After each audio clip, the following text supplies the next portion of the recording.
আজি এটা নতুন ভিডিঅ'লৈ আপোনালোক সকলোকে স্বাগতম জনাইছো। ভিডিঅ'টি দেখি আপোনালোকে জানিব পাৰিছে নিশ্চয় আমি এবিধ ঘৰচীয়া চৰাই পাৰ চৰাইৰ বিষয়ে আলোচনা কৰিম। পাৰ চৰাই আজি প্ৰায় 10,000 বছৰৰ পৰা মানুহৰ লগতেই আছে। এই চৰাইবিধে 6,000 উচ্চতালৈকে উৰিব পাৰে। এই চৰাই বৈজ্ঞানিক নাম হৈছে কলম্বিডাই। এই চৰাই জীয়াই থাকে মাত্ৰ 15 পৰা 20 বছৰ।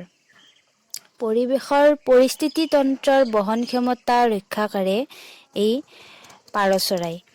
কাৰণ এই চৰাইবিধে গছৰ ফল গুটি খাই থাকে, লগতে নিজেও আন উচ্চ পৰ্যায়ৰ উপভোক্তা যেনে ডাঙৰ মাংসভোজী চৰাইৰ চিকাৰী হয় আৰু পৰিস্থিতি তন্ত্ৰৰ ভাৰসাম্যতা বজাই ৰাখে। পাৰ চৰাই জটিলতা থাকে তথা বুদ্ধিয়ক প্ৰাণী বুলিও পৰিগণিত হৈছে। এই চৰাইবিধ কামদেৱৰ পত্নী সৌন্দৰ্যৰ দেৱী ৰতী দেৱীৰ বাহন বুলিও কোৱা হয়। চৰাইবিধৰ মঙহ আমি সকলোৱে খাই পাইছো নিশ্চয়।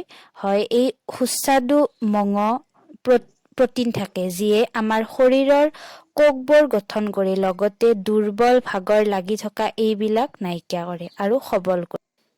কিন্তু এই মঙহ হাই ব্লাড প্ৰেছাৰ থকা মানুহৰ বাবে অপকাৰী হয়। যদি ভিডিঅ'টো চাই আপোনালোকে ভাল পাইছে তেতিয়াহ'লে এই ভিডিঅ'টো লাইক কৰিব, শ্বেয়াৰ কৰিব, লগতে কমেণ্ট কৰিব আৰু আমাৰ চেনেলটি ছাবস্ক্ৰাইব কৰিব।